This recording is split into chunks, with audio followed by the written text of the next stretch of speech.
Boa noite para quem está entrando. Sejam bem-vindas, bem-vindos.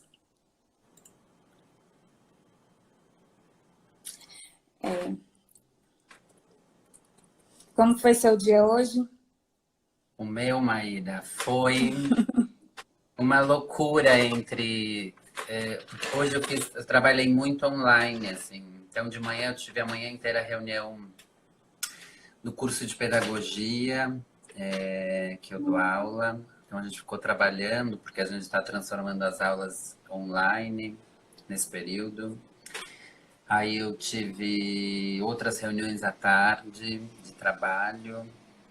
Fiz terapia online, fazemos por Skype hoje. Até bolo eu fui fazer. E Bolo não de é o meu quê? foco. É um bolo que a minha mãe fazia. Eu acho que é um pouco saudade. E, e aí é um bolo muito simples, que eu acho que eu fiz errado, na verdade. Mas o cheiro tá bom, assim.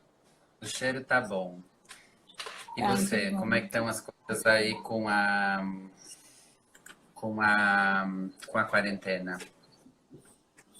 Então, a prefeitura ainda não definiu como a gente vai trabalhar nesse período, então, por enquanto, eu estou sem fazer nada, assim, da prefeitura. Sim.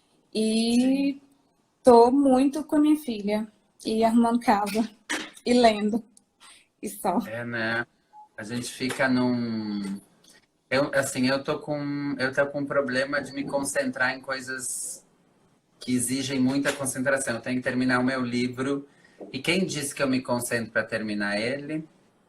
Também estou desse jeito. Mas, enfim, que eu tenho tentado fazer algumas coisas, porque eu até estava fazendo uma conversa na segunda-feira com uma escola, com duas escolas que eu assessoro de Campinas. A tema é a comunitária. A gente fez a reunião online e eu estava falando sobre uma coisa que o Winnicott fala sobre um bebê quando ele chega ao mundo, né? E ele fala que um adulto tem uma função de criar futuro para esse bebê. E criar futuro é diferente de projetar um futuro, né? Porque quando a gente projeta, a gente deixa o espaço do bebê também sonhar o seu futuro. Mas é importante, em alguma medida, os pais criarem este sonho de futuro. E nesses dias tão incertos como a gente está vivendo, é muito maluco, porque eu tenho uma sensação que às vezes eu me pego me perguntando, bom, será que vai ter algum sentido tudo isso que a gente está fazendo? Ah, eu acabei de ver que a Karen entrou. A Karen é uma super professora, que de uma das escolas do ABC, eu gosto um monte dela. Eu não vou ficar falando o nome, porque senão eu não me concentro mais. Mas foi bem quando eu olhei, apareceu o nome dela. Ó, a Ju também, posso ficar olhando, a Ana, um monte de gente que eu gosto. É, mas o que que acontece? Eu não sei, eu me pego pensando, Maíra, assim, será que o que vai ter sentido depois disso tudo das coisas que eu faço na minha vida, das coisas que eu acredito e tal, né? E aí, em alguma medida, eu tento fazer coisas que me deem essa sensação de futuro. Eu tô fazendo, no que o Winnicott falava, o papel do meu próprio pai, assim, meus próprios pais. Criando um certo futuro, porque eu acho que a ausência dessa visão de futuro assusta demais, assim, a ausência dessa sensação de futuro.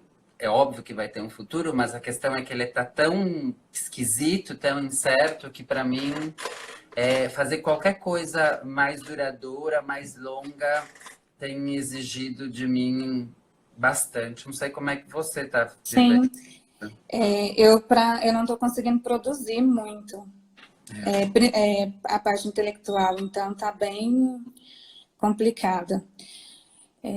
Mas, assim, a gente vai tentando da melhor forma possível passar por isso. E aí eu vou começar, então. Vamos. E Obrigada a todo mundo que está ao vivo aqui com a gente. Para começar, eu vou apresentar você, Paulo. Tá Apesar bem. que todo mundo te conhece, era mais fácil eu me apresentar, mas eu quero falar de você. Mas então eu acho que você também se apresenta. Bom, tá, mas eu vou falar primeiro de você, tá bom? Tá? Então, o Paulo é doutor em educação pela USP, mestre em educação pela Federal do Rio Grande do Sul, especialista em educação infantil pela Unicinos, pedagogo, pesquisador, professor do curso de pedagogia da Unicinos, coordenador e professor do curso de especialização em educação infantil da Unicinos, coordena o OBCI, Observatório da Cultura Infantil, foi um dos consultores e redatores da construção da BNCC, além de ter livros e diversos artigos publicados. Com este currículo bem resumido e impecável, Paulo é um ser humano admirável, generoso e também exigente, principalmente quando o assunto envolve as crianças. Infernal, na verdade. Exigente é pouco, né? Mas tá certo, é isso mesmo. Ai, ai. Então, hoje, Paulo, você representa para o Brasil o que há de mais atual na pedagogia e rompe definitivamente com as perspectivas tradicionais que historicamente constituíram e ainda constituem a realidade das instituições, muitas delas. Então, eu queria agradecer imensamente você ter aceito o meu convite, justamente porque eu sei da sua exigência, eu sei como você é bem exigente. E dizer que essa live é um presente para mim, e eu sei que é para muitas outras pessoas também. Mesmo nesse momento difícil, eu vejo como um grande presente. E muito obrigada mesmo, meu querido Paulo, como eu te chamo, com muito carinho. E é isso. Então, com essa apresentação muito breve de uma carreira muito sólida e muito exitosa, a gente vai começar. Mas acho que se apresenta e Vou falar apresenta. rapidinho de mim. Tá, então, eu sou pedagoga, sou mestra em educação pela Federal de Goiás, estudo sobre a infância há um bom tempinho também. Faço parte de um grupo que estuda também a infância, o GEPSEI, e atualmente eu me dedico a divulgar essa pedagogia que é a que eu acredito e a que eu estudo. Eu vejo que a pedagogia ela ficou um longo período escondida nos livros. E as pessoas têm muita dificuldade de fazer essa relação teoria e prática. Então, atualmente, eu estou na coordenação pedagógica, vivencio a realidade das instituições e sei dos problemas de uma rede pública e escolho todos os dias continuar nessa rede e vivenciar todas as dificuldades que envolvem uma rede municipal, por exemplo. Então, essa é a minha trajetória e esse é o objetivo da página, que é divulgar e tornar cada vez mais acessível essa pedagogia, mesmo que eu saiba que uma rede social não é possível aprofundar nos assuntos, mas a gente vai seguindo nessa tentativa de divulgar. Então, essa sou eu. Na parte profissional, sou mãe, sou esposa, dona de casa e muitas coisas além. Muito obrigada, viu, Paulo? Muito obrigada. Eu que agradeço o convite. Eu e a Maíra, a gente conversa já há algum tempo. Eu sempre achei a abordagem da Maíra muito respeitosa e muito cuidadosa. Não é só mais uma página para mim, assim. Eu acompanho algumas e eu gosto muito do jeito que a Maíra se disponibiliza a convidar as pessoas a pensar. Então, quando a Maíra me fez um convite e disse: ah, Maíra, agora o primeiro semestre estava difícil. Bom, aí montou-se esse cenário pavoroso. A gente vai ter que criar umas reservas afetivas e criativas para sobreviver, né? E aí ela disse: bom, vamos aproveitar e fazer? Eu disse: vamos, com o risco da gente estar no meio de um tsunami de situações que, enfim, nos preocupam, né? Mas, bem, nesse momento eu acho que a gente criar um espaço de reflexão é muito bom. E por isso que eu aceitei o convite da Maíra, pela seriedade dela, porque eu sei que ela é muito comprometida e porque calhou com a possibilidade de encaixar nesse tempo. Obrigada. Bom, e então eu vou falar mais ou menos como que vai funcionar. Então, Tá bem. Hoje eu estarei como mediadora, né? Não quero falar muito, eu quero ouvir mais do que falar. E a gente vai ter 3 blocos de pergunta, porque eu acredito que não dê mais do que isso, pelas perguntas que foram levantadas. Eu sei que não vai dar para contemplar todo mundo, mas já é uma grande oportunidade, tá bom? Então, vamos à primeira pergunta, Paulo. Deixa eu abrir aqui a primeira. Tá. Você me mandou, pode. Em um planejamento em que a criança é de fato o centro do processo educativo, necessariamente não há possibilidade de atender a demanda de uma didática tradicional. Ou seja, com objetivos bem delimitados para que as crianças alcancem a todo custo e acabam sendo avaliadas por isso, conteúdos listados, metodologia em que se descreve detalhadamente o que o professor e a criança farão, e há uma centralização do papel do adulto nessa metodologia, dividindo inclusive momentos entre o primeiro, segundo e terceiro momento. Enfim, afinal, em um planejamento para que se garanta a atuação infantil, o que é preciso garantir?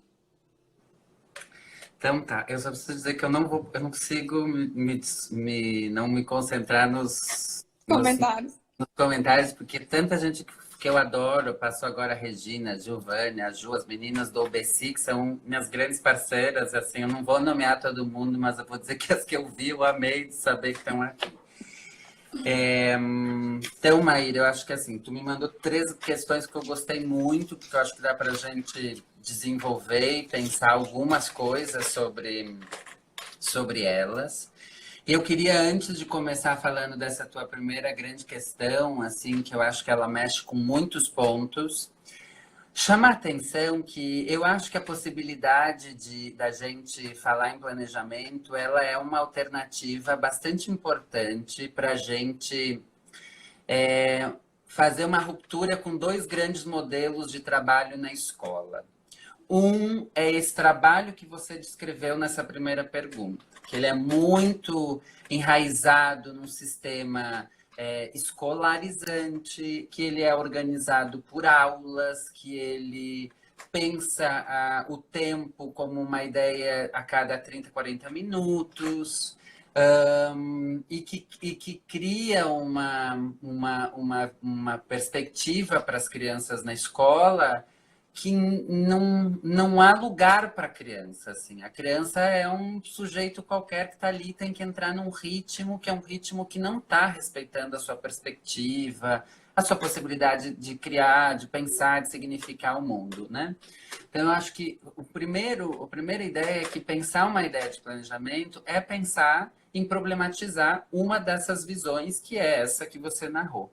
Mas também falar em planejamento é uma perspectiva interessante para a gente problematizar uma visão espontaneísta. Porque o que acontece?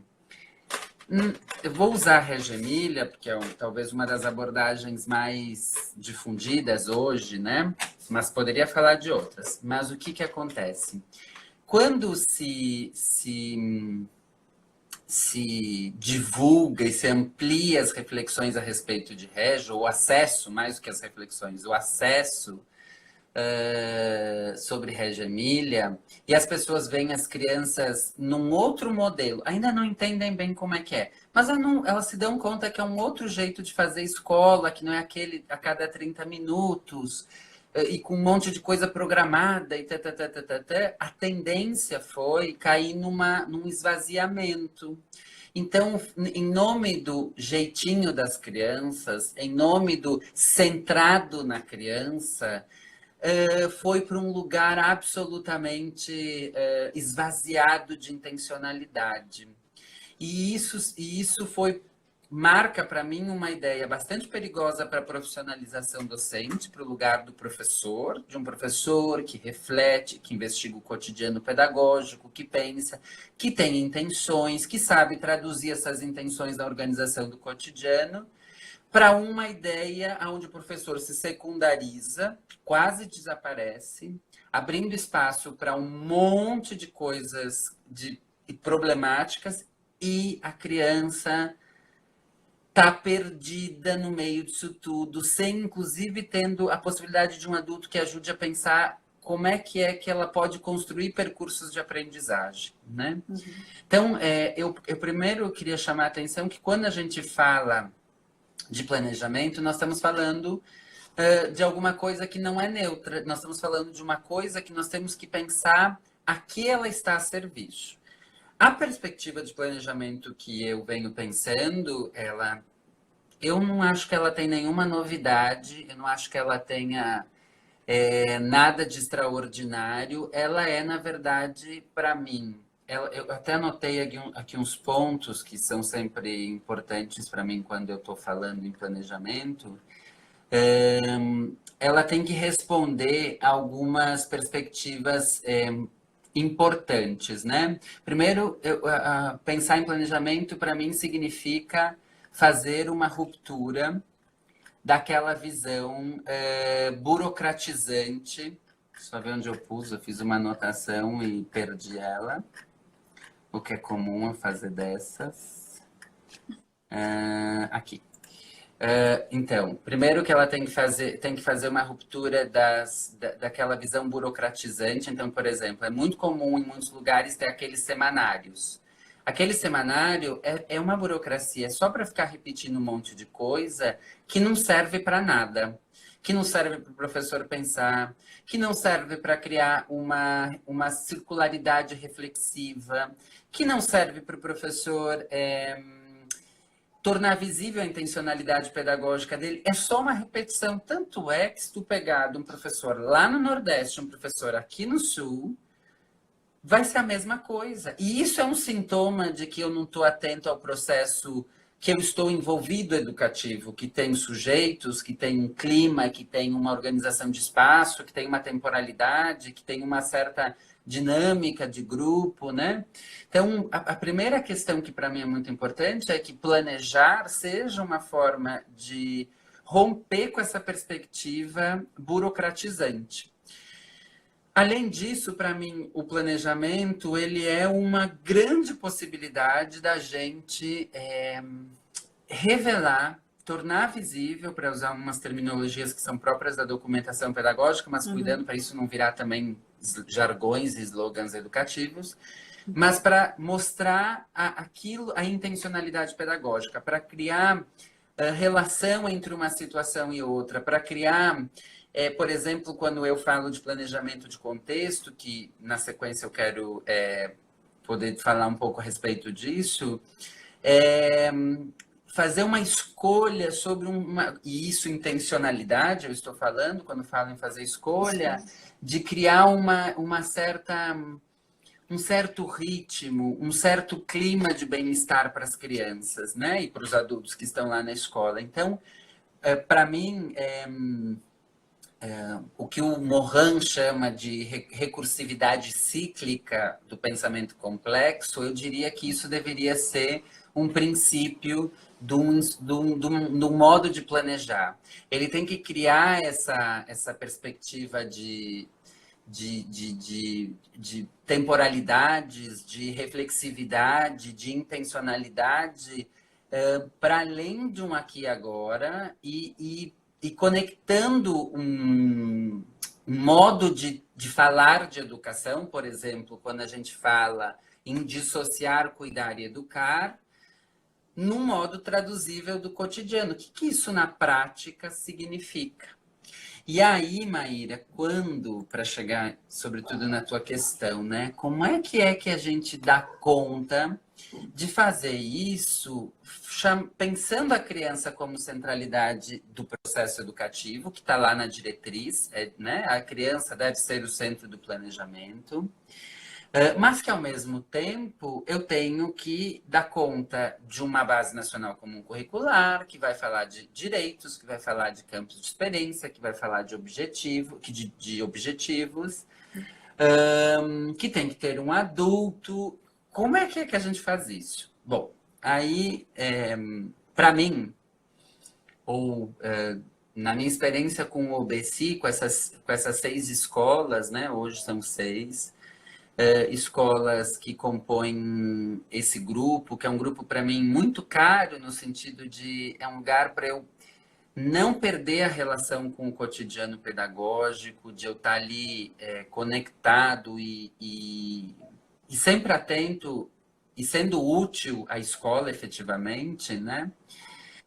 Uma coisa que nós temos desenvolvido e pensado é a ideia de ter 2 tipos de planejamento simultâneos, né? Um planejamento que ele é mais longitudinal, que ele é uma tomada de decisões sobre alguns aspectos a mais longo prazo, e um planejamento que ele diz mais sobre um momento do cotidiano pedagógico que tem a ver com uma ideia do professor em criar certas linearidades de investigação, para pensar o elemento da projetualidade. O nome disso para nós é planejamento de contexto e planejamento de sessão. Quando eu estou falando de planejamento de contexto, eu estou falando, e aí deixa eu voltar aqui para os meus slides, que aí eu não pulo partes. Quando eu estou falando de planejamento de contexto, eu estou falando de planejar, primeiro, uma questão muito importante: espaço, materiais e tempo. Porque esses 3, que eu chamo de organizadores, são fundamentais. Porque quando eu penso, por exemplo, a gestão do tempo, ela é decisiva para a organização do cotidiano pedagógico. Se eu organizar o tempo a cada 30 minutos, ou como muita escola privada faz, a cada 30, 40 minutos entra um professor especialista, não sei como vocês chamam nas cidades de vocês, mas aqui no Sul chamam de especialista, aula especializada, é um monte de coisa ruim, que entra de professores a cada 30, 40 minutos para ficar fazendo alguma coisa com as crianças e ir embora, é uma ideia de tempo. Agora, se eu tenho uma ideia de jornada, portanto, do dia da criança, e eu penso o momento que ela entra e o momento que ela sai, mesmo que isso seja dois turnos, que envolve um almoço, e às vezes envolve mais do que um professor, e eu penso essa ideia contínua de jornada, eu tomo outro tipo de decisões. Primeiro, eu vou ter que definir alguns marcadores estruturantes, como quais são os marcadores que já existem sem que eu faça nenhum esforço quando existe uma criança entra, os horários de refeição e o momento que ela sai. Esses 3 marcadores já são marcadores temporais que, do ponto de vista interno das crianças, já criam uma organização bastante importante do ponto de vista interno, daquilo que a gente chama da psicologia do ambiente, né? A criança vai entendendo uma certa sequencialidade das situações, vai entendendo o arranjo, as pessoas que entram, as pessoas que saem. Quer dizer, ela vai criando internamente uma noção de tempo que é muito importante para uma criança, mas é diferente de pensar uma rotina de a cada 30 minutos acontecer alguma coisa. Então, se eu defino esses tempos que são da instituição, tem um certo momento de entrada, vai ter o lanche da manhã, vai ter o almoço da tarde, vai ter o almoço do meio-dia, vai ter o lanche da tarde, vai ter a saída. Essas 3 marcas, que já são pontos bastante estruturantes, já me dão uma margem organizativa e já cria uma outra possibilidade de como é que entre esses tempos a gente vai criando uma outra dinâmica. Na empiria, lá com o OBC, a gente observou uma coisa muito importante. Pensar esse tempo e não pensar só em situações de um adulto conduzindo, muda muito. Por exemplo, vou pegar um recorte temporal. Das 10 da manhã às 3 da tarde. Muitas escolas se organizam da seguinte forma. A criança vai fazer Vou usar os nomes comuns que as pessoas usam. Vão fazer um trabalhinho, o projeto.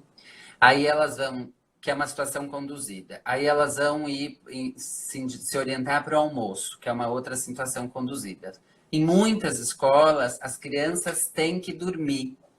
E aí, eu sei que a Ju está aqui nessa live, a Ju fez uma dissertação sobre o sono.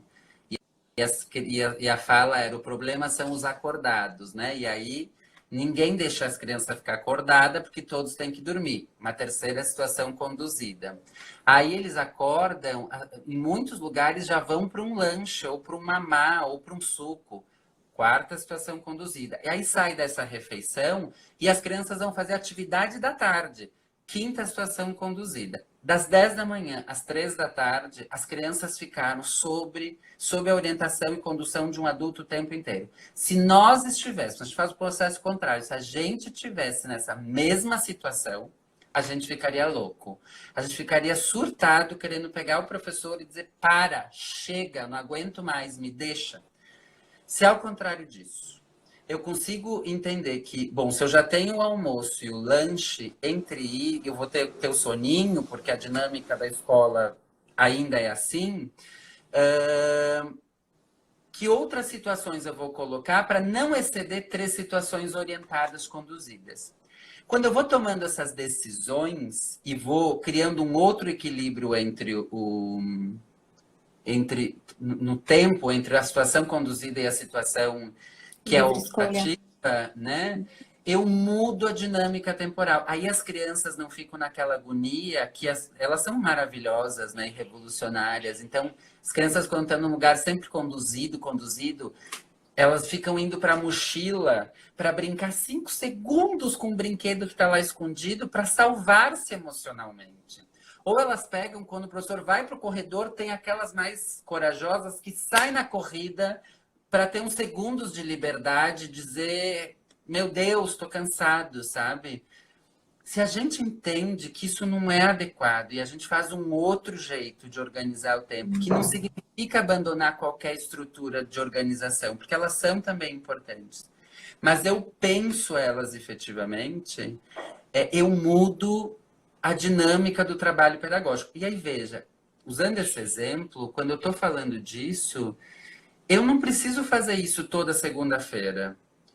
Uma vez que eu pense isso bem, no máximo, eu vou ter que fazer uma certa manutenção ao longo do tempo, porque, por exemplo, aqui no Sul a gente vai ter o inverno, que é bastante distinto do verão, então a gente vai ter que fazer uma organização diferente, talvez no inverno, sei lá, mas eu não tenho uma grande alteração. Por isso que quando eu falo de planejamento de contexto, eu estou falando de um planejamento que ele é mais alargado. Só que, veja bem, para eu criar, e a gente já foi em 30 minutos da primeira pergunta, eu terminei. Para a gente criar situações optativas, Maíra, eu tenho que pensar no espaço e materiais. Porque para eu pensar em possibilidades que me descentralizem do adulto, eu tenho que ter um contexto que me ajude a fazer isso. E ter um contexto que me ajude a fazer isso significa diretamente pensar no espaço e nos materiais.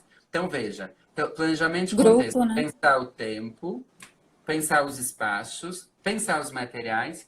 O E eu grupo, ainda acrescento 2 outras questões. O que tu falou, Maíra? Desculpa. o grupo também. O grupo. O grupo, Maíra, eu diria que se eu penso tempo, materiais e espaço no planejamento de contexto, eu já crio um certo sistema de relações. E aí eu não tenho como pensar em termos longitudinais o grupo. Por quê? Porque eu vou pensar isso indiretamente através do tempo, do espaço e dos materiais, que já vai criar dinâmicas de grande e pequeno grupo. Por exemplo, Se na gestão de tempo eu penso um horário de assembleia, onde eu vou sentar e conversar com as crianças a organização do dia, eu já estou pensando, vai ter uma situação com o grande grupo. Mas se depois da assembleia, cada criança vai para as áreas que estão organizadas em contextos diferentes, eu já estou mudando a dinâmica do grupo. Então, o que me fez pensar o grupo na questão de planejamento de contexto é o modo como eu penso tempo, espaço e materiais. Eu acrescento outros 2 pontos no planejamento de contexto, que tem a ver com as microtransições e com as atividades de atenção pessoal. A Amy Pickler, eu estou me emprestado esse termo dela, ela vai chamar de atividade de atenção pessoal tudo aquilo que diz respeito ao comer, à higiene e ao descansar. Em geral, esses temas são secundários nas escolas. Em geral, eles não são pensados. Eles acontecem no modo NHP. Na hora pinta um jeito de dar conta dos 20, e a gente vai fazendo, e é um horror. Eu vou passar o resto da minha vida falando da hora do almoço na educação infantil, até eu começar a visitar as escolas e pensar, eu almoçaria nessa escola. Enquanto eu não sentir vontade de almoçar numa escola, eu vou ficar falando do almoço e pior, vou ficar falando dos mesmos exemplos, porque não dá para pensar sobre isso. Não dá para pensar bem-estar global, cuidar e educar e negar esses momentos que acontecem todos os dias.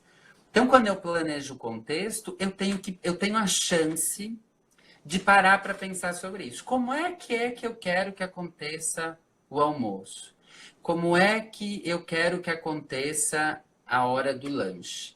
Como é que eu penso em conduzir as trocas, o sono? Por exemplo, as crianças têm que dormir por causa das dinâmicas da escola. Eu já nem estou mais brigando tanto essa coisa das crianças dormir, eu já estou mais preocupada em como que eu conduzo o horário do sono. Eu penso numa ritualidade, eu dou espaço para as crianças começarem a sentir o sono, como todos nós, quando a gente deita na cama, e aí alguns leem, alguns vão mexer no celular, alguns jogam Candy Crush, alguns meditam. A gente cria uma ritualidade para então ir pegar no sono. As crianças, elas têm que deitar e dormir. E aí elas querem conversar com o amigo, porque talvez essa... Não dá. Se elas querem pegar algo... Não dá. Elas têm que deitar e dormir. A gente jamais conseguiria fazer isso com a gente mesmo, mas a gente faz com as crianças. Então, por exemplo, quando eu planejo o contexto, eu penso sobre isso. Que ritualidades eu posso criar? Que cada um escolha um livro para levar para a cama e para sua caminha, para sua colchonete e ver o livro. Que isso vai dando um tempo. Aos poucos eu vou diminuindo a luz. Depois eu vou passando a recolher o livro e diminuo total a luz. Quer dizer, como é que eu crio uma ritualidade que ajude as crianças a experimentar o bem-estar, né? E aí, quando eu estou falando disso, por exemplo, desse exemplo, que é um exemplo de atividade de atenção pessoal que eu posso planejar e pensar, eu já emendei com esse outro ponto que é das microtransições. O que é uma microtransição? É esse espaço-tempo entre uma situação e outra. As crianças estavam almoçando e vão ter que dormir. São 2 situações. O que acontece entre uma e outra? Como acontece? A professora Júlia fala as transições, de um modo geral, as grandes transições ou as pequenas transições, elas podem ser degenerativas ou generativas. Como é que eu penso as microtransições para que elas sejam generativas? Bom, tudo isso que eu estou te falando, ele é um tipo de planejamento e ele acontece de um jeito longitudinal. Por exemplo, agora que está todo mundo de quarentena, boa hora de fazer o planejamento de contexto. Parem para pensar sobre esses temas dentro da prática de vocês. Planejem, pensem, reflitam, estudem elementos que possam ajudar vocês a pensar a organização do espaço, as materialidades que melhor respondem para as crianças. Reflitam sobre isso, né? Esse é um tipo de planejamento. Dentro desse planejamento macro, dessa gestão de tempo macro, vai ter um momento no turno da manhã e um momento no turno da tarde, ou 2 no máximo, que são as situações de sessões. Sessão, para mim, é um jeito, não é sinônimo de atividade, ele tem a ver com uma situação maior que o professor planeja, aí sim, o pequeno grupo, também o espaço, os materiais, porque os materiais são linguagem, né? Eles são uma forma das crianças se expressar. Pensem nos artistas, eles usam a materialidade para expressar. Para as crianças, materiais também são linguagem, porque são formas das crianças elaborarem seus modos de se relacionar com o mundo. Então, como é que eu vou pensar essa materialidade para que ela não seja gratuita, para que ela seja efetivamente refletida? Então, na sessão eu vou pensar espaço, eu vou pensar materiais, eu vou pensar o pequeno grupo. Eu tenho que pensar numa situação da jornada, qual é o melhor momento para isso acontecer. Qual é o melhor momento em sentido de, por exemplo, que as crianças não estejam com sono, com fome, que tenha um auxiliar que possa ficar com uma parte do grupo enquanto eu fico com outro grupo, que eu possa usar espaços alternativos, o solário, o pátio, ou ao contrário, as crianças estão no pátio e eu posso ficar com um pequeno grupo na minha sala de referência. Quer dizer, isso implica uma reflexão de tempo. E além disso, eu posso começar a criar grau de reflexão ou grau de elaboração sobre que tipo de intervenção eu posso fazer. Que tipo de perguntas eu posso fazer, quer seja para organizar a sessão, quer seja para olhar para a sessão. Esses são os dois modos de planejar. Aí você está me dizendo, tá, Paulo, e a pergunta lá da base, direitos, o campus, onde é que a gente enfia tudo isso? Bom, se vocês estão atentas e atentos, que eu já vi um monte de rapazes por aí também,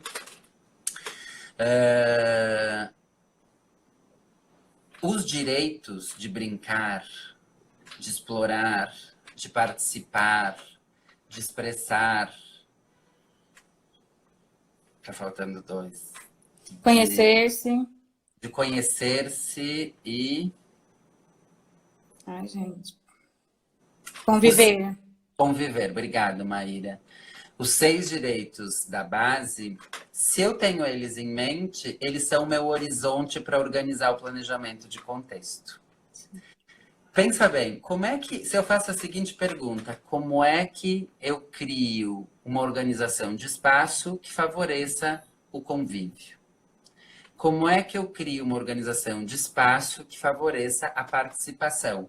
O que é participar para uma criança em termos de organizar o espaço? É não ter que dizer para um adulto, Maíra, me dá o jogo para eu brincar? Não, ele está organizado de uma tal forma que que cria a possibilidade da criança se autorregular. Isso não significa aquele jargão, tudo tem que estar ao alcance das crianças. Não. Isso significa como é que eu penso uma organização de espaço onde aquilo que está, o modo como ele está organizado é suficientemente ordenado para que eu não tenha que dar ordens. Que aí diminui o modo de eu intervir. Então, pensa, se eu fizer a pergunta para cada direito, como que eu penso a organização para participação? Como é que eu penso o tempo para as crianças participarem? Como é que eu penso a relação com a materialidade para as crianças participarem? Como é que eu penso as atividades de atenção pessoal para as crianças participarem? É aí é que entra os direitos da base para me ajudar no planejamento. Então, Oi, Paulo, rapidinho. por Desculpa te favor, cortar. não faça isso, Ligo. Então, eu penso nesses direitos para elaborar e para garantir que eles sejam efetivados na realidade da instituição. Num planejamento, você vê necessidade de ficar citando isso? Não, gente, isso é uma burocracia, né? Os objetivos de aprendizagem?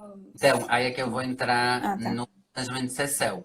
Eu só queria chamar a atenção que eu até posso, quando eu faço o planejamento de contexto, mostrar a intencionalidade e a relação com os direitos. Mas isso não é o mais importante. O mais importante é eu ter em Estruturar. conta esses direitos e criar concretamente, em termos de espaço, tempo, materiais, microtransições, atividades de atenção pessoal e tempo, não sei se eu falei, um modo das crianças terem o direito a brincar, a participar, a se expressar, a conviver, etc, etc. Isso é mais importante, né?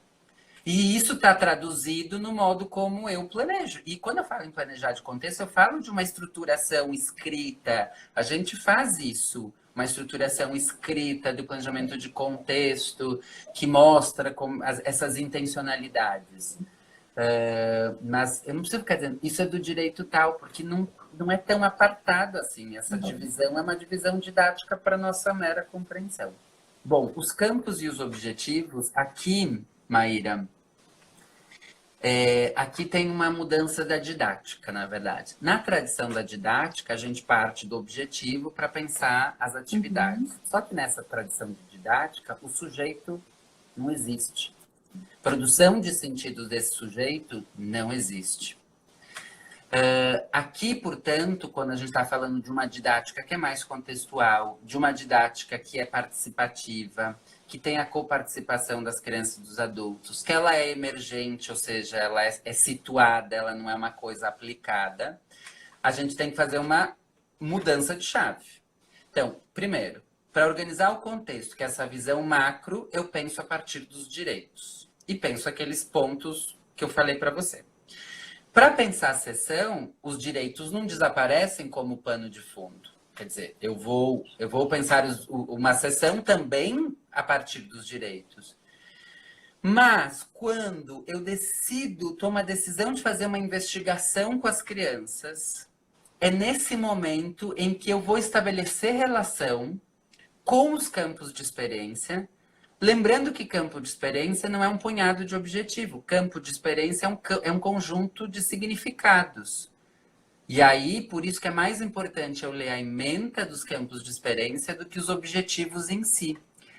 Nós no OBC, e se vocês entrarem no site do OBC lá em publicações, tem o acesso aos instrumentos de planejamento de sessão, para qualquer um baixar. E tem texto também a respeito disso, nós criamos uns instrumentos para ajudar nessa orientação do trabalho do planejamento de sessão. Então, quando o primeiro instrumento, que é da intenção investigativa, é quando o professor toma uma decisão a respeito de algum caminho que ele quer trilhar com as crianças. E tem que lembrar, é sempre uma tomada de decisão. É uma escolha. Aqui eu queria chamar a atenção, Maíra. Eu jurei que eu ia tentar falar as 3 perguntas, mas assim... Tá ótimo. Eu sou horrível com o tempo. Quando a gente fala em planejamento a partir das crianças,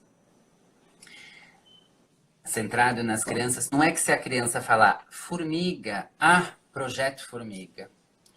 Borboleta, projeto borboleta. Pelo amor de Deus, isso é um inferno. Isso é horrível para as crianças. Eu acho que é por isso que aos poucos elas vão se emudecendo e vão dizendo, eu não falo mais nada. Porque imagina que chatice, tudo que eu falo vira projeto. Centrar na criança é criar, é ter a clareza de que a proposta que eu estou fazendo, quem está no centro, quem está agindo, quem está fazendo um processo de elaboração é a criança e não o adulto. Porque a cena clássica vamos pegar a cena que eu sempre falo da aula de culinária. O professor bota as crianças lá na mesona de churrasco, todas elas ao redor, bota a touquinha neles para ficar foto bem bonita, mas ele fica na ponta e fazendo a receita. No máximo pergunta, agora eu vou colocar 2 ovos. Quem sabe ele vai passando de criança em criança, pega na mão e dá uma mexidinha. Isso não é a criança estando no centro do planejamento. Porque não é a criança na sua capacidade de agir que está em questão aqui. Ela é só um receptáculo, está recebendo, é passiva e não está agindo no sentido não só do movimento, de estar em ação, que para uma criança é tão importante, explorar com as próprias mãos, né? Como diz o Palasman, as mãos que pensam, na história da humanidade, as mãos pensam, né? Mas num sentido interno, no sentido cognitivo, da criança tá ali elaborando, e, por exemplo, num bebê, a gente vê que é a criança que está em ação e não é ela que está respondendo à atenção do adulto, quando ela olha e ela investiga e ela experimenta. Vê uma sessão de Sete Tesouros, tu vai ver a criança em ação, não só do ponto de vista físico, motor, mas do ponto de vista interno. Quer dizer, isso é ter um planejamento centrado nas crianças. Um planejamento centrado na criança não é que qualquer coisa que a criança fala, então é isso. Inclusive, por exemplo, eu acho muito válido quando a escola, lá no início do ano, faz perguntas, reflete, diz assim, bom, que caminho nós queremos tomar com as crianças esse ano? E escolhe grandes questões reflexivas para investigar com as crianças ao longo do ano. Eu acho isso muito pertinente, porque isso, inclusive, ajuda o professor a criar profundidade sobre alguns aspectos. Então, quando a gente fala em centrado na criança, nós estamos falando desse deslocamento. E aí, Maíra, lá nos instrumentos de planejamento de sessão, é que, no instrumento de intencionalidade investigativa, que a gente explicita a relação com quais e o que dos campos de experiência, e eu, particularmente, e eu me sinto super autorizado para falar isso, porque eu fui um dos redatores da base, da primeira e da segunda versão, em nenhum momento eu explicito os objetivos. Aliás, não existe legislação alguma que vai dizer que tem que fazer isso.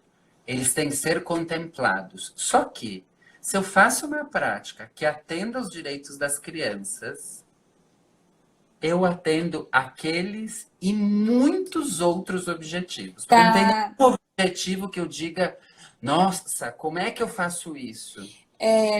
Tá subentendido, porque eu já garanto que é essencial e fundamental para uma criança, então ele está subentendido nessa prática. Seria isso? Ele tá. Eu posso. Se eu olho mais para as ementas dos campos de experiência, eu consigo Visualizar. dar conta dos objetivos, porque eles teoricamente têm que ser uma redação em forma de objetivo daquilo que está na ementa. Eu prefiro prestar atenção na ementa porque ela me dá abertura de reflexão e criação e me fazem ir além dos objetivos. Eu posso, eventualmente, ao longo... Eu tenho um instrumento de intenção investigativa, depois tenho o instrumento 2, que é de planejamento da sessão de cada dia, e eu tenho um terceiro instrumento, que é de reflexão sobre a semana. Eu posso, eventualmente, ir olhar para os objetivos nessa reflexão da semana, mas veja quando que eu vou fazer isso. Pós-ação, eu vou lá olhar e dizer, olha... Aqui eu estou percebendo que dá conta disso, aqui não dá conta. Como é que eu vou dar conta, sei lá, o direito das crianças a acessarem gêneros literários? Isso não é um momento. Isso tem a ver lá com a organização do contexto, ter acesso a livros. Isso tem a ver com a cotidianidade da relação com o livro, da escolha de livros que o professor conta. O fato de ter no planejamento de uma sessão livros informativos para as crianças acessarem. Quer dizer, eu dou conta desse objetivo de muitas formas, não numa correspondência objetivo-atividade, porque isso é a velha didática. Sabe que eu falei de toda a primeira questão? Das 3, na verdade, que eu tinha feito, mas você misturou e ficou ótimo. Eu sou horrível, Maíra, eu não sei ser linear. Foi ótimo. Na verdade, o que acontece? A gente tem 5 minutos. O próprio Instagram encerra, infelizmente, o próprio Instagram encerra.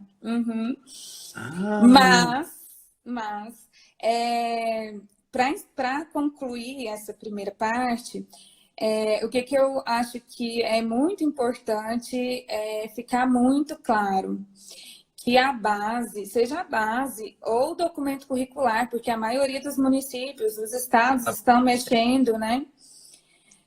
não é transpor o documento curricular para o planejamento e virar um material gigantesco para o professor preencher.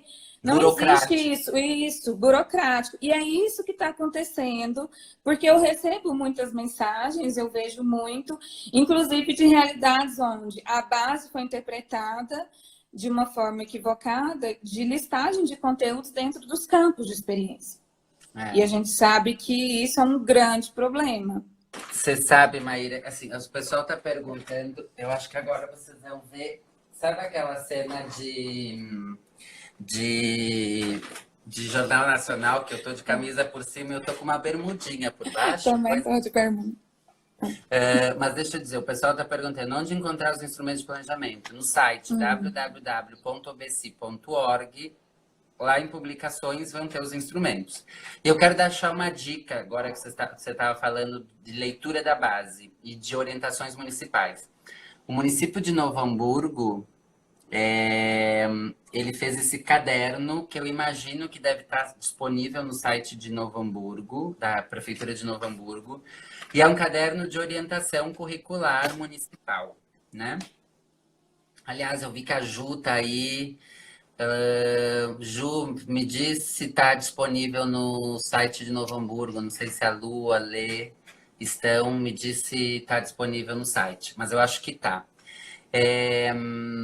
A Lu Varisco é uma das pessoas que escreveu. Ela está ali. Ela é fofa, eu adoro a Lu. As outras Lu, agora estão todas. Já vi a Lê, a Lu. Deixa eu dizer, esse caderno, eu sou muito orgulhoso porque ele é muito inspirado no trabalho do OBC, já que a rede participa. Elas escreveram que sim, no site de Novo Hamburgo está disponível. A rede as assessoras de 3 escolas participam do OBC. As pessoas estão perguntando como se escreve. OBECI. E aqui elas escreveram, veja bem, um caderno que orienta o trabalho pedagógico a partir da Base Nacional Comum Curricular, mas a reflexão caminha por outro lugar. Quando você falava, as pessoas estão lendo errado a base, é exatamente isso. O que eu mais tenho dito é que a gente tem que fazer um cursinho que se chama Aprender a Ler a Base. Se eu pego a base com a mesma lógica de uma didática transmissiva, não adianta. De uma ideia escolar dividida por aulas, não adianta nada. Eu faço um estrago, só mudo os nomes. Aí eu chamo de o que era disciplina, eu chamo de campos de experiência. E aí vai continuar ruim. Se eu me disponibilizo e me abro para aprender a ler a base, aí eu começo a pensar, a me dar conta que eu vou ter que engendrar outras reflexões, que eu vou ter que chamar outros recursos para pensar e construir essa didática de trabalho. De muitos municípios que eu vi e fui leitor crítico, eu acho que o material de Novo Hamburgo, esse sim, o material de orientação curricular. Porque ele ajuda a traduzir a base, ele orienta o professor. Ele não é mais uma repetição da base, porque a base, como um documento nacional, ela tem o seu limite, ela consegue ir até um lugar. O que muito estado e município fez? Uma transposição. E às vezes acrescentou mais objetivos, a coisa mais besta do mundo. Para que serve isso? Então fica com o documento da base. Se é para ficar com um documento que tem uma restrição de orientação, fica com o da base, porque a base não podia ser escrita em termos de orientação do trabalho do professor. Mas os documentos curriculares poderiam. Isso era uma questão de escolha. E aí, para mim, é muito importante chamar a atenção disso que você destacou, porque é isso. Eu posso pegar a base e ler ela completamente equivocada, ou eu posso pegar a base e entender o que quer dizer campo de experiência, o que quer dizer direito de aprendizagem, o que eu posso, com o que nós construímos em termos dos últimos anos, em termos de produção literária e reflexiva sobre o trabalho com educação infantil, como que eu posso, que chave de leitura eu vou usar para ler esse documento e desconstruir essa ideia escolar ou esvaziada de intencionalidade do trabalho pedagógico? Paulo, então eu vou ter que encerrar. Não porque eu gostaria, porque eu não quero que termine com você falando e corta. Tá bem. Muito obrigada e assim, eu espero que você tem a oportunidade de voltar de novo, por favor. Eu volto. Olha, eu não tenho palavras para te agradecer, Paulo, porque você realmente é uma referência e você é muito didático para explicar. Então, isso faz toda a diferença. E eu quero deixar aqui, então, meus sinceros agradecimentos. Esclareceu muita coisa. As 3 perguntas, viu, gente? Ele respondeu que eu iria falar, mas ele respondeu tudo junto, que era a base, eram os momentos de cuidado, então tá tudo ok, foi super contemplado. Vai ficar gravado 24 horas, vou tentar ver se eu consigo baixar e colocar no YouTube, e aí eu passo para você também, viu, Paulo? Se você quiser colocar lá no seu, Claro que tá sim. bom? Maíra, super obrigado pelo convite, eu adorei. Eu não sou muito familiar com essas coisas, mas eu adorei. Eu quero dizer que eu vi aqui um monte, até minha irmã está assistindo, que nem é da área. Eu vi um monte de gente que eu adoro, minhas ex-alunas, a Cláudia, vi as meninas da Cotidiana, tem as meninas, a Ana, que é lá da Bahia, né? Tem a Lili, a Cíntia, minha amigona, um monte de gente que eu adoro. Paulo, 1.600 pessoas assistindo. Olha só, quero dizer que, ó, beijo para todo mundo. E eu tenho um recado bem importante para dizer para vocês. Fiquem em casa, não ouçam esse energúmeno desse presidente e prestem atenção em si. Só a Fernanda, que eu adoro. Fiquem em casa e Exatamente. prestem atenção na ciência, não no que esse tonto tá falando. Exatamente. Fiquem em casa, tá, gente? Ó, um beijo, Paulo. Obrigada. E um beijo para todo mundo que está aí online ainda. Obrigadão, gente. Boa noite. Tchau. Como é que a gente desliga agora? Eu vou encerrar aqui. Ah, tá bom.